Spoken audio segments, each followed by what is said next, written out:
எவ்வளவு மக்கள் இந்த ஒரு மாச காலமாக அவ்வளவு நோன்பு இருந்து மாஷா அல்லாஹ் பள்ளியெல்லாம் ரொம்ப தக்குவாவா இருந்துச்சு. ஆனா நேத்து லுகர்லே காணோம், அடுத்து அசர்லே காணோம், இன்னைக்கு சுபுலே ஆளையே காணோம். இப்படி நம்முடைய ஈமான் இருந்தால் உமர் ரலியல்லாஹுடைய ஆட்சி இந்தியாவுடைய வரும்னு உட்கார்ந்து டீ கடையில உட்கார்ந்து வக்கடையா பேசினா எப்படி வரும்? நம்முடைய ஈமான் சரியா இருக்கணும், நம்முடைய இபாதத் சரியா இருக்கணும். தற்காலிக தக்குவா வேண்டாம். யாரும் கோவப்பட்டுக்கிட்டாதீங்க, சொல்றேன் பிராக்டிக்கலா உண்மை தானே.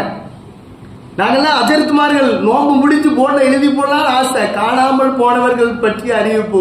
ஒரு மாசம் காலமாக எல்லாம் கூட்டமும் குதூகலமா இருந்தீங்க, எல்லாம் எங்க போனீங்க அப்படின்னு எழுதி போட்டா இமாம் காணாம போயிடுவாரு, அது வேற. அப்படின்னா நல்லா யோசிங்க. அதெல்லாம் நம்மளால முடிஞ்சு, தொழுவ முடிஞ்சு, நோம்பு வைக்க முடிஞ்சு, வெயிலா அதை கேர் பண்ண முடியல, எல்லாம் வந்த இபாதத். ஏன் நம்மளால முடியல? உண்மையான தக்குவா இல்ல, தற்காலிக தக்குவா. அப்படிதானே? தொப்பி போடுறதெல்லாம் பிஸ்மில்லான்னு தொப்பியை போட்டு தலப்பாலாம் கட்டி எடுத்து எங்க அஜர்த்துக்கே டஃப் கொடுக்குற மாதிரி நிறைய பேர் காஸ்டியூம்லாம் வந்தீங்க. சரி, அல்ஹம்துலில்லாஹ் அவங்க சிந்திக்கிறதுக்காண்டி சொல்றேன். அதே ஈமான் தொடருமே ஆனால் இன்ஷா அல்லாஹ் வெற்றி தொடரும். இன்ஷா அல்லாஹ் தொடரலாமா?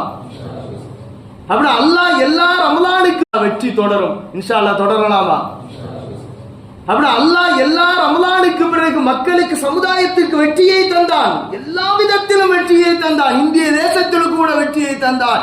காரணம், நம்முடைய நிலை, பாதை மாறுகிற பொழுது, நம்முடைய பயணங்கள் மாறுகிற பொழுது, ஷைத்தானுக்கு வழி கொடுக்கிற பொழுது, ரமலானே போ ஷைத்தானே வா அப்படின்னு நமக்குள்ளாக நம் மனம் விரும்புகிற பொழுது அல்லாஹ் நம்முடைய பாதையை வழிமாற செய்து விடுகிறான். அல்லாஹ் பாதுகாப்பானாக. எப்படி நாம் ரமலான் பக்குவப்படுத்தியதோ அதுபோல பண்பட்டு வாழ்வதற்கு இன்ஷா அல்லாஹ் முயற்சிக்கலாமா?